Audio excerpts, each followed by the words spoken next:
Hello guys, welcome back to my channel, and today I have an infinite product inside an indefinite integral for you guys. So let's solve that without wasting much time. So now let's call whatever we are going to define as I. We have the indefinite integral of 1 over x times the infinite product from the index I equals 1 to infinity of 1 minus tan squared x divided by 2 raised to the ith power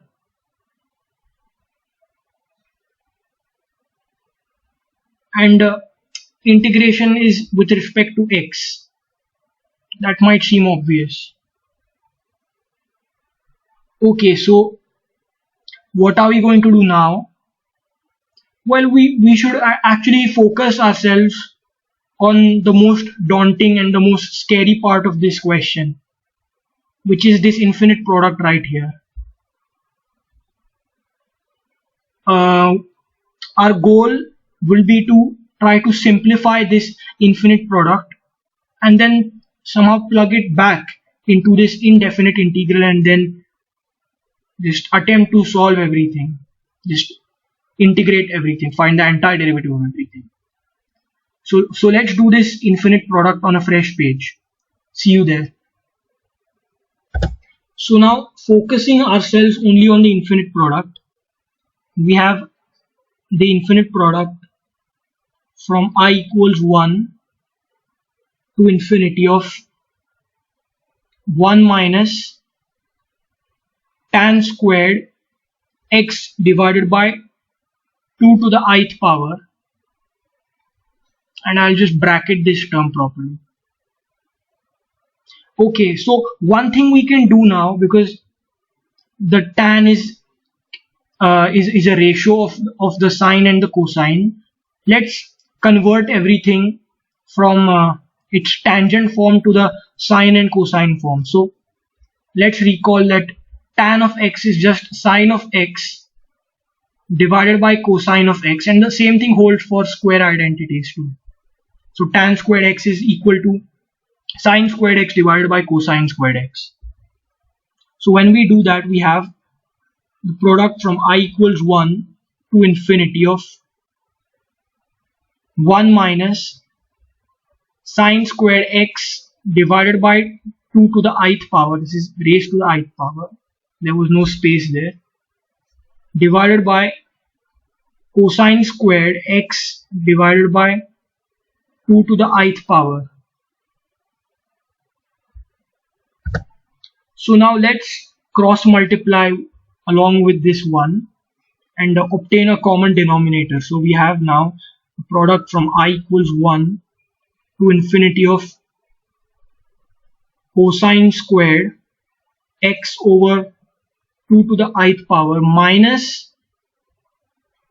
sine squared x over 2 to the ith power, but now divided by this cosine squared of x over 2 to the ith power. So now I would like to draw your attention to one more trigonometric identity. I'll just probably use green here. So let's recall that cosine squared x minus sine squared x is equal to cosine of 2x. It's the double angle formula over the cosine. And we have a similar situation here, right? So we'll just have cosine of 2 times this angle. So 2 times x over 2 to the ith power is just, well, using properties of exponents, we have x divided by 2 to the I minus 1th power in the angle part. So let's go ahead and convert this into a cosine of the double angle. So now we have infinite product from I equals 1 to infinity of, well, this becomes cosine of 2 times the angle, right? So cosine of 2 times the initial angle is x divided by 2 raised to I minus 1th power divided by cosine squared x over 2 to the ith power. Okay, fair enough. Well, what are we going to do from now?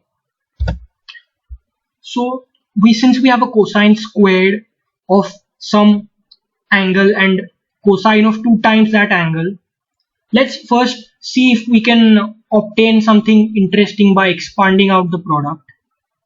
So instead of writing the product now, I'm just going to expand for some terms.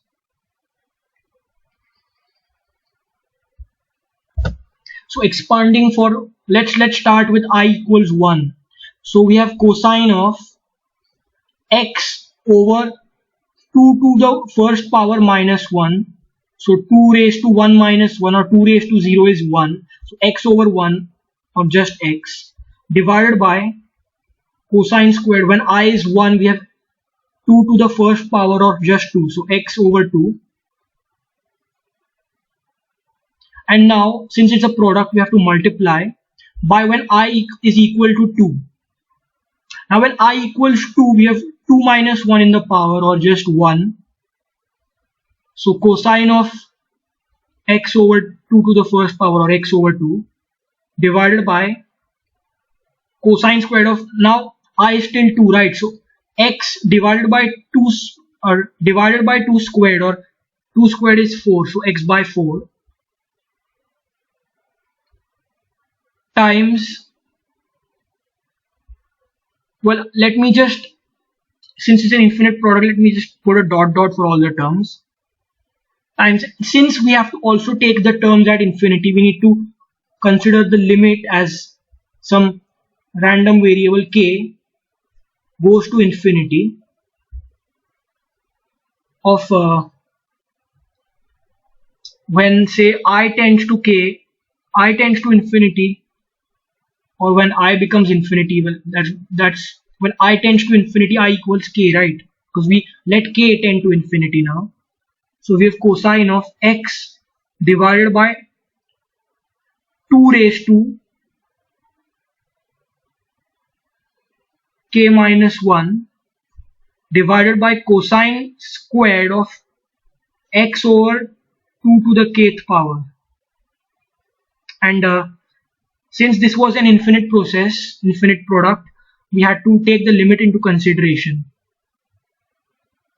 So now let's see what terms are cancelling out actually. So looking at this term cancels out with one of these. So similarly, one of this term will cancel out with the next term that's there. This term will cancel out with whatever is preceding it, and this last term and the first term are unaffected along with these remaining terms, because these were in squares, right? So only one of the terms of the squares disappeared while the rest of the terms are saved, except for this term where the square did, one of the terms in the square did not get cancelled with anything. It was after it. So now we have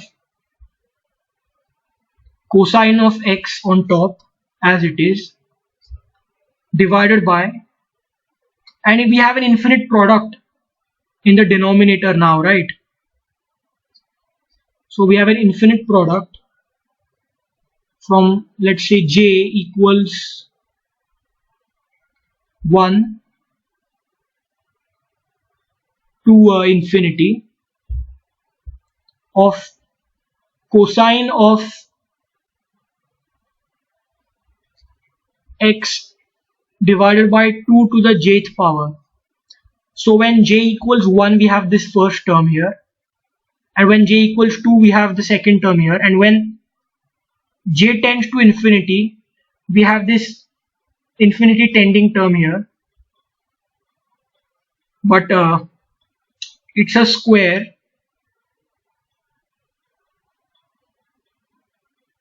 so we'll have to write that term once again. So on that term was remaining, so we have one of that term, because 1 x cosine of x over 2 to the kth power as k approached infinity was getting covered in this infinite sum, but this was a square, so we also have to account for the other term. The square has two terms. We accounted for one, we have to account for the other now. So we have a limit as k goes to infinity of 1 over cosine of x divided by 2 to the kth power. So now in the limit as k tends to infinity, we have x over 2 to the kth power. So as k tends to infinity, this 2 to the kth exponential term will blow up to infinity. So x over a denominator that's blowing up to infinity will give 0. And cosine of a term that's tending to 0, or cosine of 0 in other words, is just 1. So this becomes 1. So this infinite product times 1. So we just ignore the 1. So now we're only left with the product from j equals 1 to infinity of cosine of x divided by cosine of x divided by 2 to the jth power. And although we lost one term, the infinity is unchanged, because if you remove one term from infinity, it doesn't matter to infinity, right? Because infinity is ever abundant with many terms.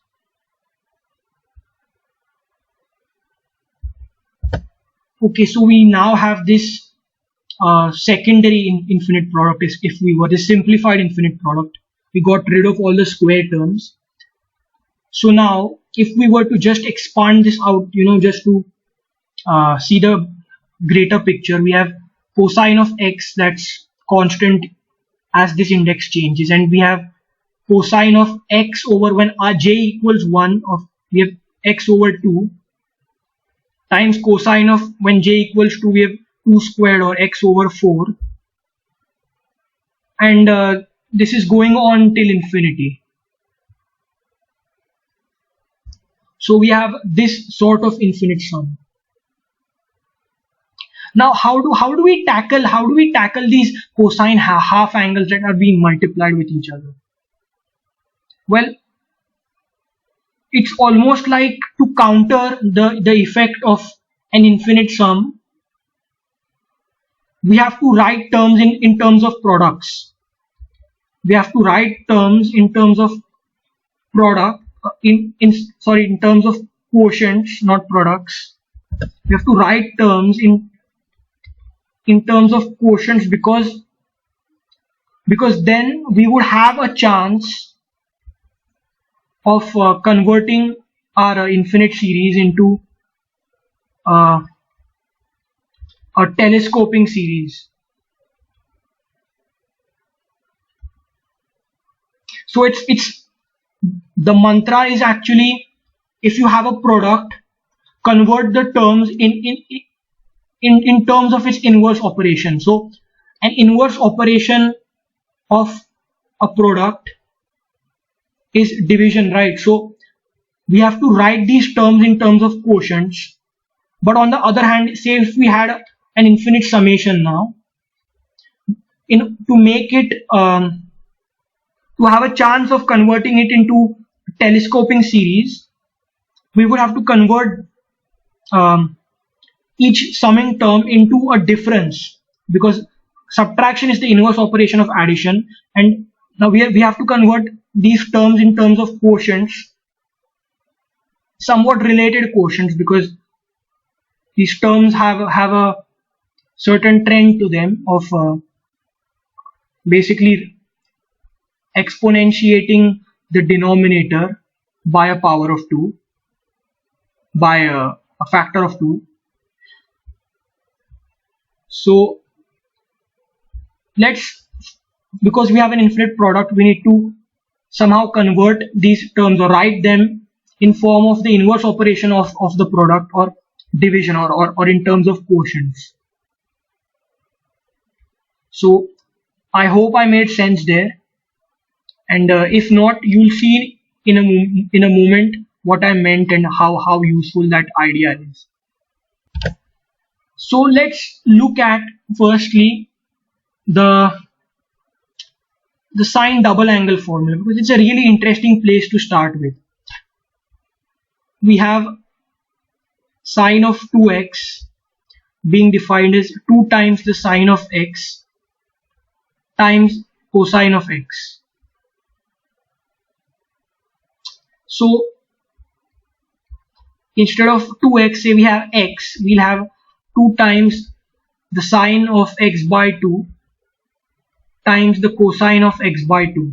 And say we were to rearrange this term to make cosine of x by 2 as the subject of the equation, we'll have sine of x divided by 2 sine of x by 2. So we have a single sine of an angle divided by 2 times sine of half the angle. That's cosine of x by 2. And we can do a similar method with cosine of x by 4. So we have sine of x by 2, which can be written as 2 times sine of half that angle x by 4 times cosine of half the angle x by 4. We can write this as cosine of x by 4 equals sine of double angle of this x by 2 divided by 2 times the sine of x by 4, or half this original angle. So in this way we can convert all of these cosine x by 2 terms in terms of these sine quotients, right? And remember what I had said before, we need to convert these product terms, these individual multiplying terms, into individual quotient terms, so that we can have a chance of converting this entire thing into a telescoping series. So fine, we nicely can convert our cosine angle terms into these quotient of sines. So let's go ahead and do that. So now we have cosine of x as it is divided by cosine of x by 2, as I just said, we can write as sine of x, first 2 times this original angle, divided by twice of sine of the original angle x by 2. This is the cosine of x by 2 term, multiplied with this x by 4 term. So sine of twice the angle, twice of x by 4 is x by 2, divided by 2 times sine of the original angle x by 4 times, we have a cosine of x by 8 term next, so I'll probably write for that too. So sine of x by 4 divided by 2 times sine of x by 8, and finally we are going to have sine of 2 times the last term. The last term is cosine of x over 2 to the k, and let's say p this time, in the limit that p goes to infinity, right? Because it's an infinite product, so the last term should be basically tending to infinity in the limit. So we have the limit as p goes to infinity of, well, using the same sine double angle formula, we have sine of 2 times this angle. So 2 times this angle is x over 2 raised to p minus 1, because properties of exponents, divided by 2 times sine of the original angle, sine of x over 2 to the pth power. And we have the final cosine of x term in the numerator, that's unaffected by anything that's going on over here. So now notice that the great part and our entire logic of converting stuff into quotients succeeded, because now this is a really nice telescoping series, because notice that this is cancelling with this is cancelling with this is cancelling with some the numerator of that of the next term. This term is cancelling with the denominator of the preceding term. We just have this term in the limit as p goes to infinity, and then this sine x and this cosine x term. So since sine x and cosine x do not have a p, we can take them out of the limit. So we have cosine x divided by sine x times, but notice that we have so many times, we have 2 actually p times, because say we had the last term, our last term was p, because p is tending to infinity, so we have this 2 that's being multiplied p times. So in the limit that p goes to infinity, we have 1 over 1 divided by sine of this, well, this last term is remaining, x divided by 2 to the pth power, times this 2 was summed up p times, so 2 multiplied with itself p times is 2 to the pth power. Let's clean this up and write this properly. So this becomes the cotangent of x times the limit as p goes to infinity of, we can bring this in the numerator now, 2 to the pth power times the sine of x divided by 2 to the pth power.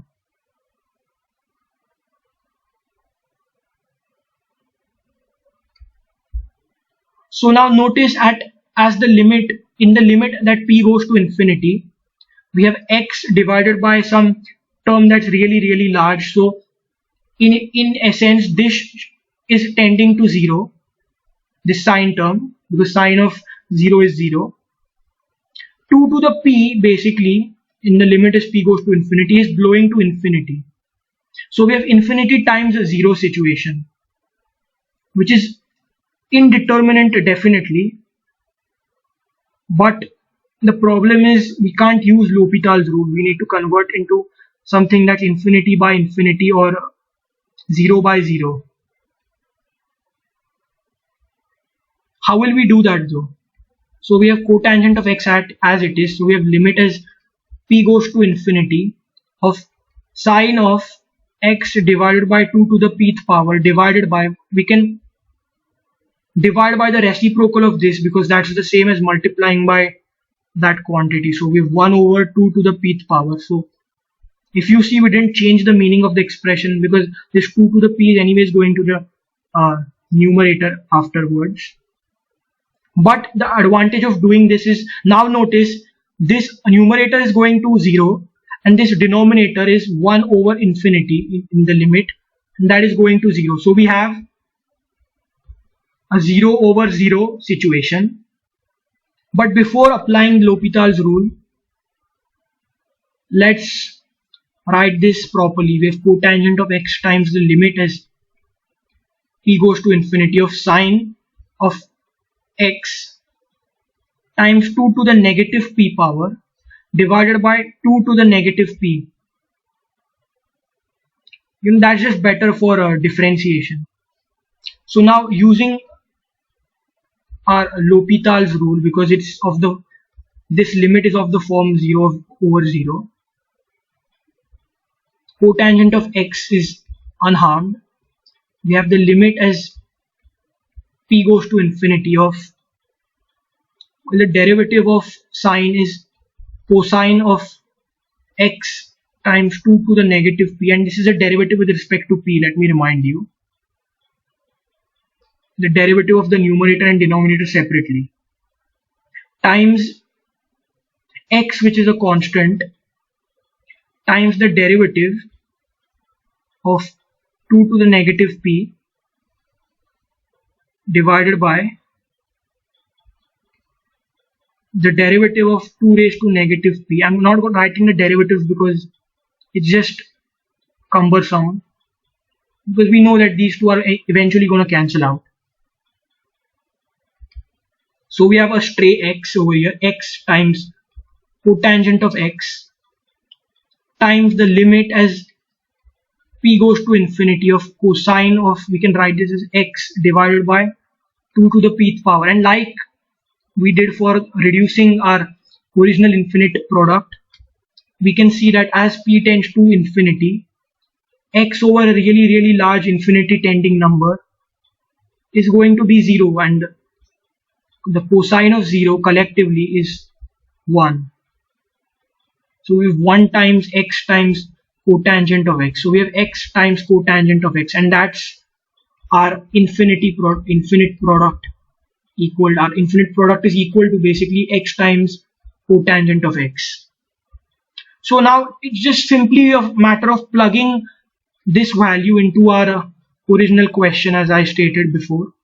Let's go ahead and do that. So when we started, we had I equal to integral of 1 over x times the infinite product from I equals 1 to infinity of 1 minus tan squared of x over 2 to the ith power dx. But we just calculated this thing, right, to be x times the cotangent of x.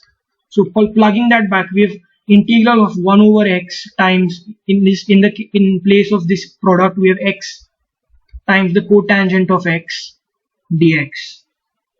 So now notice that beautifully this 1 over x and x are cancelling out. So we have the indefinite integral of cotangent of x dx, and we can write the cotangent of x as cosine of x divided by sine of x dx by the definition of the cotangent. And now notice that the derivative of the sine, in other words the cosine, is present in the numerator. So this calls for a pretty legitimate u substitution. So we have let u equals sine of x such that du is equal to cosine of x dx, and since it's an indefinite integral, we don't need to care about the upper and lower bounds of integration. So we have integral from cosine of x dx is nothing but du, so 1 over u du, and integrating that is easy, right? It's just the natural log of absolute value of u plus a constant of integration c, because it's an indefinite integral. So I is nothing but u is natural log is sine x, so we have natural log of absolute value of sine x plus constant of integration c. So believe it or not, but our crazy infinite product that we had just simply evaluates to this. Isn't that cool? I mean, we had to use a lot of stuff. We had to reduce by using our telescoping series and then convert our individual product terms into quotient terms, so that we again got a simplified telescoping series. And then when we had 2 raised to an infinite power in the limit as p tended to infinity, we had to use L'Hopital's rule to resolve that limit properly. And then finally we obtained this x times cotangent of x expression that we plugged back into our indefinite integral, and then the x and 1 over x cancelled out, we got the cotangent, and then indefinitely integrated that, or just find the antiderivative of that expression. So it's a really nice simple result for a seemingly monstrous problem. So that's it for this video, guys. Please like, share and subscribe to my channel. You can even follow me on Instagram. I have the username gamma_digamma. I post math, art and math related posts. I'm going to expand more on that in the future. So please stay connected and stuff. Recommend me to your mathophile friends or people who just want to learn. And finally, stay home, stay safe, and have a nice day. Peace out.